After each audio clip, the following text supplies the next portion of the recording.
Station Ghanpur నియోజకవర్గంలో ఒక్కసారిగా రాజకీయం వేడెక్కింది. ఎమ్మెల్యే కడియం శ్రీహరిపై ఘాటు వ్యాఖ్యలు చేశారు తాటికొండ రాజయ్య.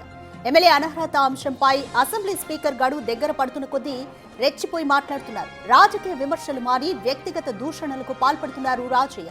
అయితే రాజయ్య వ్యాఖ్యలపై ఇప్పటివరకు స్పందించలేదు కడియం శ్రీహరి.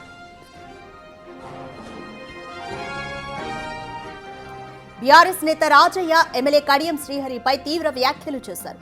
గన్పూర్లో ఉప ఎన్నిక రావడం ఖాయమంటూ హాట్ కామెంట్స్ చేశారు. కడియం శ్రీహరి రాజీనామా చేయక తప్పదని అన్నారు. కడియం తాటాకు చప్పుళ్లకు భయపడే వారు ఎవరూ లేరన్నారు.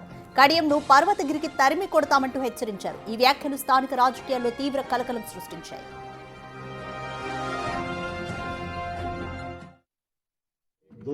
దొంగ అన్నట్టున్నది.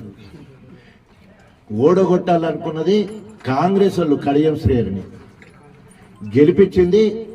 బీఆర్ఎస్ శ్రేణులు కష్టపడి గెలిపించడం జరిగింది. ఈరోజు ఆల్రెడీ సచిన శివం కడియం శ్రీహరి తెగించున్నా. సో కాబట్టి ఇంకా కడియం శ్రీహరి నా ఎంట్రీగా కూడా పీకలేడు. కాకుండా 600 కాస్త ఆలస్యమైన గణపురం నియోజకవర్గానికి ఉప ఎన్నిక రావడం ఖాయం.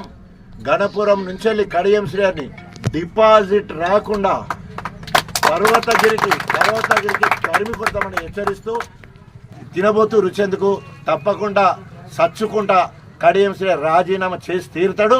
ఒకవేళ లేకపోతే రాజ్యాంగ పరంగా సుప్రీంకోర్టు 6 సంవత్సరాలను ఆయన సభ్యత్వాన్ని రద్దు చేసే అవకాశం ఉందని చెప్పేసి తెలియజేసుకుంటూ కడియం అప్రూవర్గా మారని ఏడాది క్రితమే ఆయన కాంగ్రెస్ పార్టీలో చేరారని రాజయ్య ఆరోపించారు.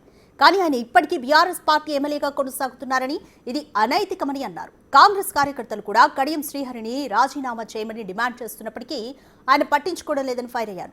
కడియంపై అభ్యంతరకర భాష వాడిన రాజయ్య ఎమ్మెల్యే పదవికి రాజీనామా చేయాలంటూ సవాల్ విసిరారు. నియోజకవర్గ ఎమ్మెల్యే కడియం శ్రీహరి సిగ్గు శరం లేకుండా ఈ రోజు వరకు ఎక్కడున్నాడో చెప్తలేడు, ఏ పార్టీలో ఉన్నాడో చెప్తలేడు. రే కడియం, నీకు రేషం ఉంటే, చీము నెత్తురుంటే, ఒక అయ్యకు అబ్బకు పుడితే, వరంగల్ పౌరుషము నీకుంటే, నీవు మగాడివైతే వెంటనే రాజీనామా చేయి. కాదు, నీ కార్యకర్తలు కూడా నిన్ను అసహించుకుంటున్నారు. కాంగ్రెస్ కార్యకర్తలు రాజీనామా చేయమని చెప్పేసి అన్నా కూడా ఈ రోజు నువ్వు సిగ్గు శరం లేకుండా సొంత పార్టీలను రాజీనామా చేయమన్నా కూడా నిమ్మకు నీరెత్తినట్టుంటున్నావు. హెచ్చులు కొడతావు కదా, నేను టాల్ మ్యాన్ అని. మరి ఏమైంది నీ పౌరుషం? అరే ఆఖరికి పశువులు, గడ్డి తిన్న పశువులు, అన్నం తిన్న కుక్కలు విశ్వాసంతో పనిచేస్తాయి. ఆ మాత్రం ఇంకిత జ్ఞానం నీకు లేదు. ఒకవేళ కనుక నువ్వు బీఆర్ఎస్ పార్టీలో ఉంటే ఒప్పుకో, ముక్కు నేలకు రాయి, కేసీఆర్ గారిని కలువు, తెలంగాణ భవన్కు రా, యూరియా సమస్యల మీద నువ్వు మాట్లాడు. అదే విధంగా ఏ బీఆర్ఎస్ పార్టీ నువ్వు ఎమ్మెల్యే అయినవో దానికి న్యాయం చేసే విధంగా చెంపలేసుకొని ముందుకొస్తే. రాజయ్య వ్యాఖ్యలకు నిరసనగా కాంగ్రెస్ నేతలు ఆయన దిష్టి బొమ్మను దహనం చేశారు. అయినా రాజయ్య ఏమాత్రం తగ్గడం లేదు. రాజయ్య వ్యాఖ్యలపై కడియం శ్రీహరి ఎలా స్పందిస్తారో చూడాలి. దీనికి సంబంధించి మోర్ డీటెయిల్స్ మా ప్రతినిధి వేణు అందిస్తారు. రైట్ వేణు, స్టేషన్ గన్పూర్లో పార్టీ ఎమ్మెల్యేల ఫిరాయింపు అంశానికి సంబంధించి కడియం శ్రీహరి వర్సెస్ రాజయ్య అన్నట్టుగా, అంటే కడియం శ్రీహరిపై రాజయ్య తీవ్రమైన వ్యాఖ్యలతో విరుచుకుపడుతున్నారు. ఇంతవరకు అయితే కడియం శ్రీహరి స్పందించలేదు. ఉప ఎన్నిక కూడా అనివార్యమంటూ ఆరోపిస్తున్నారు. సో కడియం శ్రీహరి వర్గీయులేమంటున్నారు?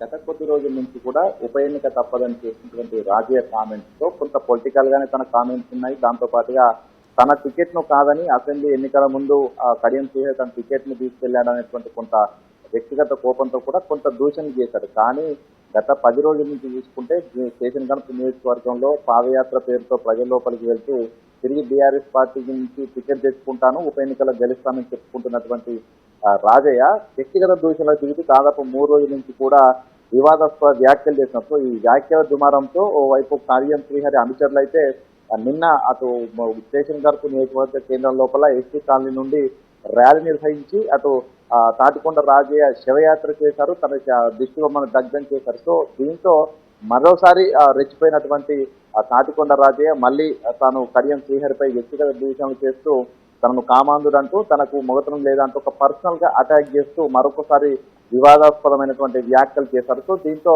నిన్నటి వరకు కొంత రాజకీయ పరంగా ఇద్దరి మధ్య వైరుధ్యం ఉందని భావించినా కూడా వ్యక్తిగత దూషణలకు వెళ్లేసరికి నేడు భారీ స్థాయి లోపల కాంగ్రెస్ శ్రేణులంతా కూడా తాటికొండ రాజయ్యకి వ్యతిరేకంగా నిరసనలు చేసేందుకైతే సిద్ధమవుతున్నట్టుగా తెలుస్తుంది. అయితే అసెంబ్లీ స్పీకర్ ఇచ్చినటువంటి నోటీసులకు 8 మంది పార్టీ ఫిరాయింపు ఎమ్మెల్యేలు సమాధానం ఇచ్చారు. కానీ అటు కడియం శ్రీహరి సమాధానం చెప్పకపోవడంతో తనపై వేటు పడుతుందా లేనటువంటి ఒక కొంచెం మీమాంసలోనే తాటికొండ రాజయ్య ఉన్నట్టుగా తెలుస్తుంది. ఎందుకంటే ఉప ఎన్నిక వస్తుంది, నేనే గెలవబోతున్నా అంటూ ఈ రోజు ప్రచారం చేస్తున్నటువంటి తాటికొండ రాజయ్యకు కడియం శ్రీహరి చేస్తున్నటువంటి స్టెప్స్ తాను మింగులు పడట్లేదు. ఎందుకంటే తాను రిప్లై ఇస్తే తనపై వేటు పడుతుంది, వెంటనే ఉప ఎన్నిక వస్తుందంటూ కూడా ఇన్ని రోజులు కొంత ఆశాజనకమైనటువంటి వాతావరణంలో ఉంది. కానీ ప్రస్తుతం కడియం శ్రీహరి రిప్లై అసెంబ్లీకి కార్యదర్శికి ఇవ్వకపోవడంతో ఏం జరగబోతుంది, మళ్ళీ ఏమైనా టెక్నికల్ గా తాను ఈ యొక్క ఉప ఎన్నిక రాకుండా చేసినటువంటి ఒక చర్చ జరిగిన నేపథ్యం లోపల పర్సనల్ అటాక్ చేసి మానసికంగా కడియం శ్రీహరిని ఇబ్బందులు పెట్టి రాజీనామా చేసే విధంగా తనను మానసిక ఒత్తిడి చేయాలనేటువంటి ఆలోచనలో ఉన్నట్టుగా తెలుస్తుంది. దీనిపైన